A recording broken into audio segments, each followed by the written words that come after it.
Di sini kami akan membahas perencanaan dan manajemen strategi PAUD. Kami beranggota 3 orang, ada Afgan, ada Jainuddin, sama saya sendiri Apandi.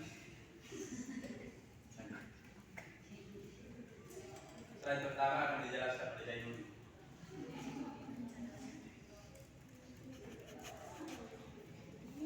Oke, baik.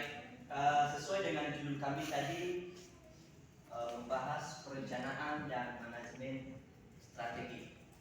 Tapi sebelum masuk ke judul pembahasan, kami mau memaparkan dulu sebagai pengantarnya bahwa di Indonesia saat ini itu perkembangan lembaga PAUD yang luar biasa besar pertumbuhannya. Dilihat dari jumlah lembaga PAUD yang kami cantumkan di slide ini, sekarang ini sudah mencapai 3.330. Secara ini data secara bebas kami cari, bukan secara apa ya, maksudnya sudah valid gitu, tapi secara bebas kami cari di internet dan hasil menunjukkan bahwa lembaga PAUD yang sudah tampil itu sudah ada di internet itu sejumlah 3.330.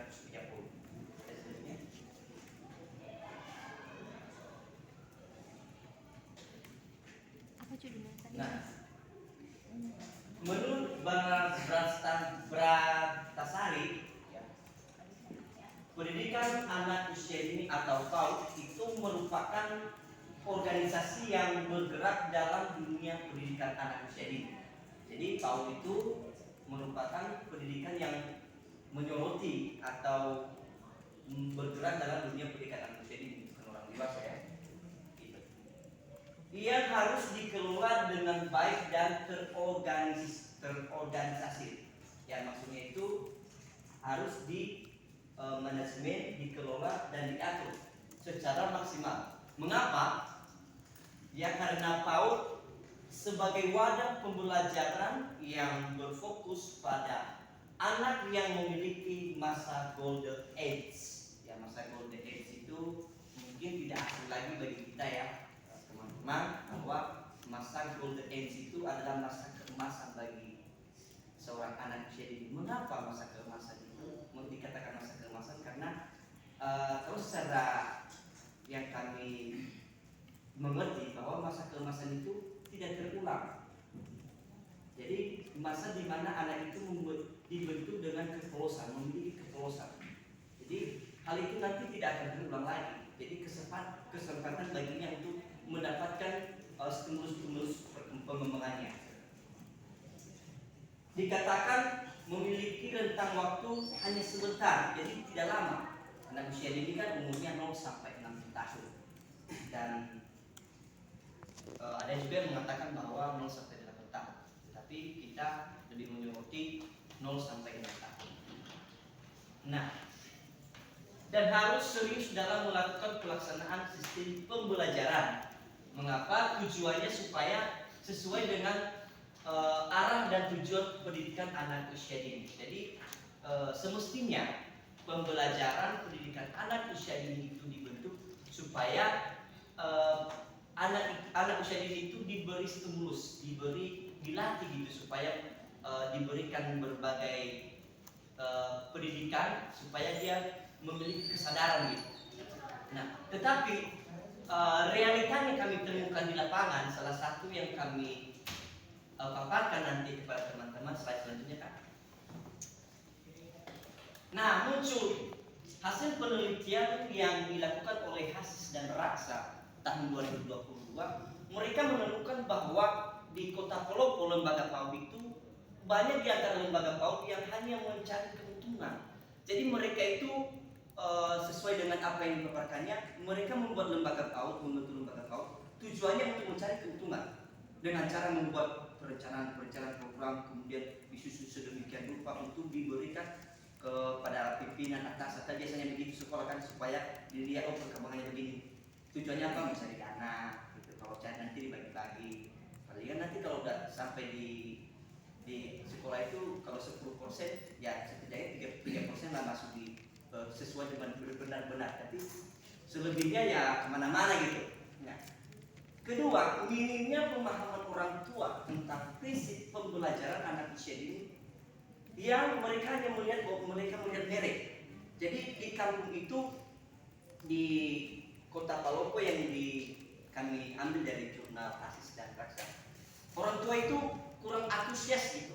Mereka hanya melihat merek. Oh, kalau mereknya bagus pasti bagus lah. Tapi kalau merek kalau sekolahnya biasa-biasa berarti mereka pikir tidak bagus. Mereka hanya melihat mereknya aja. Jadi nggak ikut berpartisipasi aktif gitu. Ya asal sudah aja yang penting ada.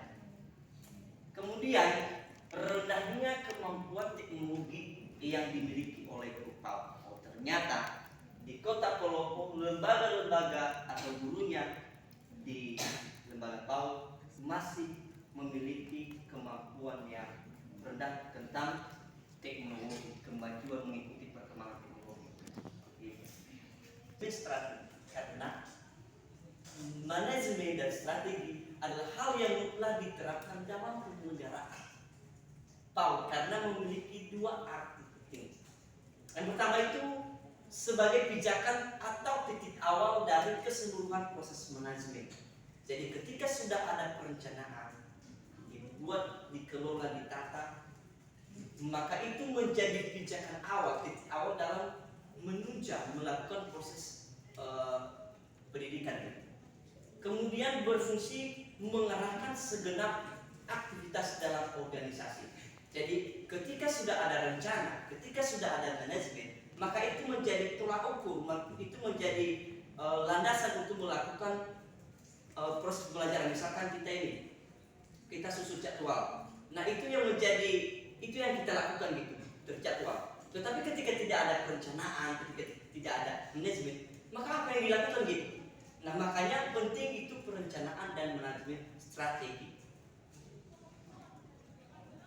Selanjutnya.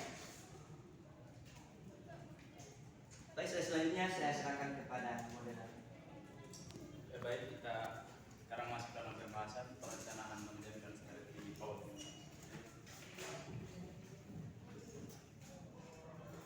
Termasuk dalam perencanaan. Perencanaan adalah proses sistematis untuk merumuskan tujuan, mengidentifikasi langkah-langkah yang diperlukan untuk mencapai tujuan. Kedua, mengalokasikan sumber daya yang diperlukan dan mengatur waktu serta prioritas dalam rangka mencapai hasil yang diinginkan.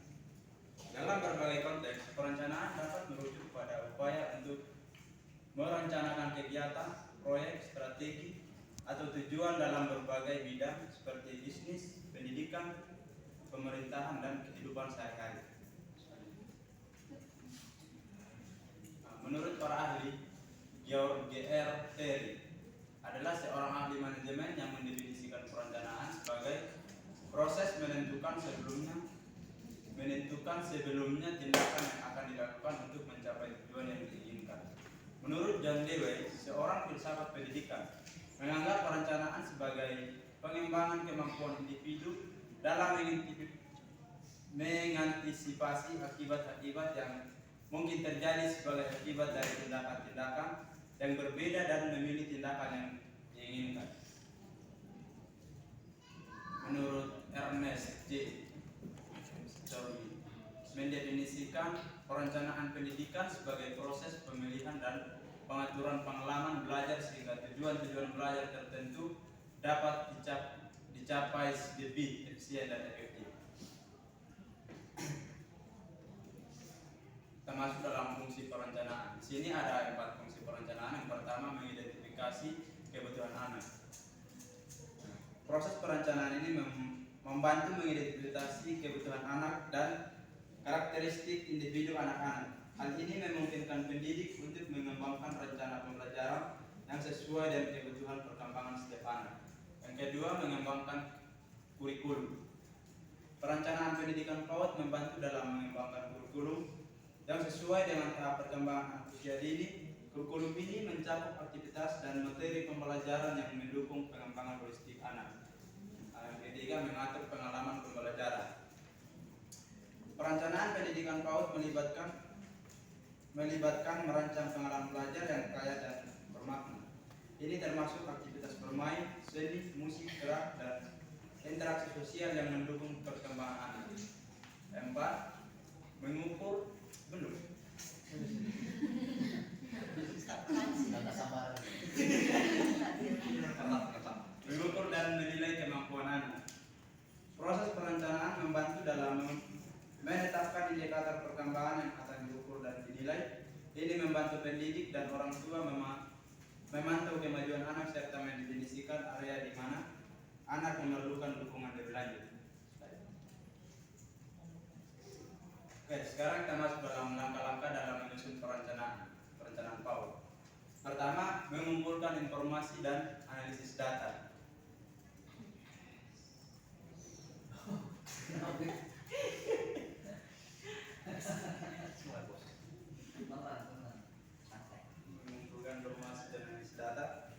Mengumpulkan informasi dan analisis data adalah dua langkah penting dalam proses pengumpulan dan pemahaman informasi yang digunakan untuk mengambil keputusan atau membuat kesimpulan dalam berbagai konteks. Mengumpulkan informasi berarti mengambil data atau fakta-fakta yang relevan dan dari berbagai sumber. Ini dapat dilakukan dengan berbagai cara. Bisa cara survei menggunakan kuesioner atau wawancara untuk mendapatkan tanggapan dari orang atau organisasi tertentu. Kedua, mengidentifikasi kebutuhan. Mengidentifikasi kebutuhan adalah proses untuk mengenali, mendefinisikan dan memahami apa yang diperlukan atau diinginkan oleh individu, kelompok, atau organisasi dalam berbagai konteks. Ketiga, mengidentifikasi tujuan dan prioritas. Mengidentifikasi tujuan dan prioritas adalah langkah penting dalam perencanaan dan mengembangkan keputusan yang melibatkan penentuan apa yang ingin dicapai dan pengurutan tindakan atau objektif berdasarkan tingkat urgensi atau penting.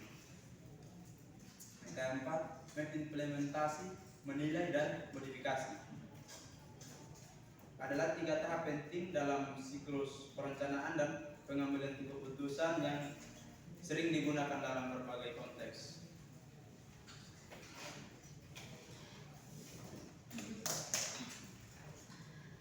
Termasuk dalam tujuan perencanaan. Tujuan perencanaan adalah untuk mengidentifikasi tujuan-tujuan yang ingin dicapai di masa depan dan merumuskan langkah-langkah atau strategi diperlukan untuk mencapai tujuan tersebut. Perencanaan melibatkan pemikiran yang cermat dan analisis terhadap situasi saat ini serta mengantisipasi perkembangan di masa depan.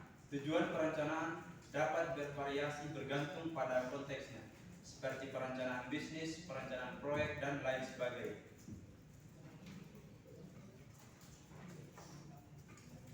Selanjutnya dijelaskan oleh ini. Oke, baik. Kita masuk dalam manajemen strategi. Jadi dari sesuai dengan judul kita bahwa perencanaan sudah dijelaskan oleh Afandi, dan sekarang bagaimana untuk mendapatkan atau mencapai perencanaan itu, pastinya dibutuhkan di sini adalah strategi. Dari latar belakang sejarah menjelaskan mengenai kata strategi ini bahwa digunakan dalam peperangan di biasanya itu pertama awal kata ini muncul itu digunakan dalam dunia militer. Jadi untuk mendapatkan titik atau strategi untuk mengalahkan musuh itu, mereka memiliki strategi atau cara untuk mengalahkan lawan. Nah, dengan demikian strategi dibuat untuk mendapatkan identifikasi atau menyelidiki yang strategi untuk dengan strategi ini dapat mencapai tujuan atau perencanaan yang telah ditetapkan.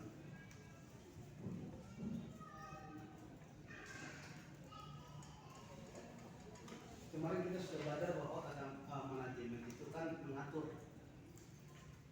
Dari perencanaan itu masuk dalam manajemen strategi, berarti mengatur cara untuk mencapai tujuannya. Misalnya saya memberikan salah satu contoh. Sorry Pak. Kayak penjelasannya jangan terkesan. Saya pulang dulu.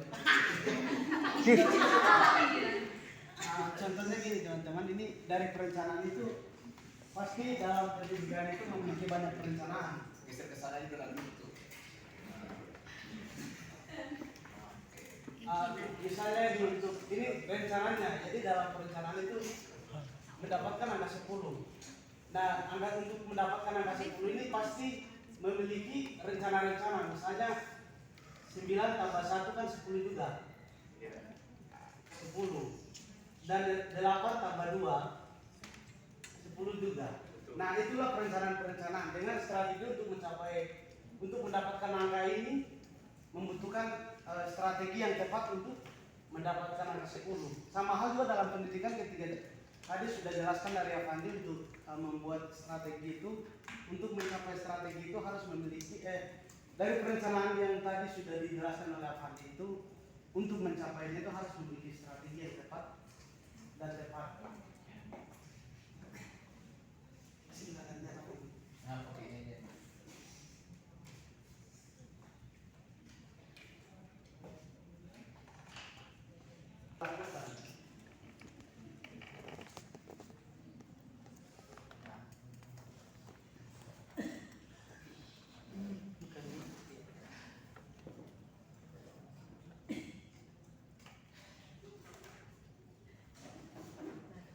Oke, jadi manfaat dari Enggak sih kan sampai belakang. sorry. Jadi manajemen dalam pendidikan identik dengan administrasi dalam pengaturan.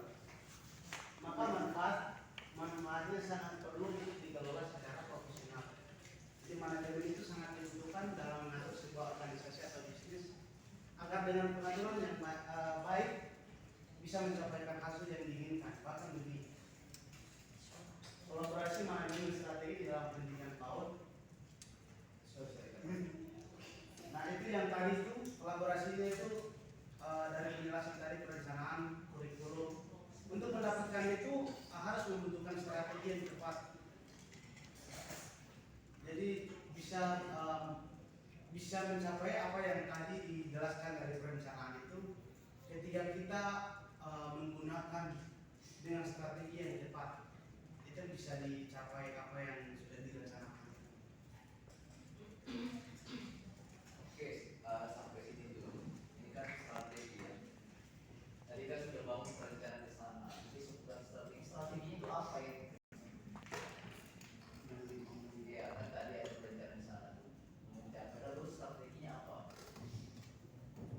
Strateginya itu memiliki kurikulum yang Kurikulum apa lagi? kurikulum terus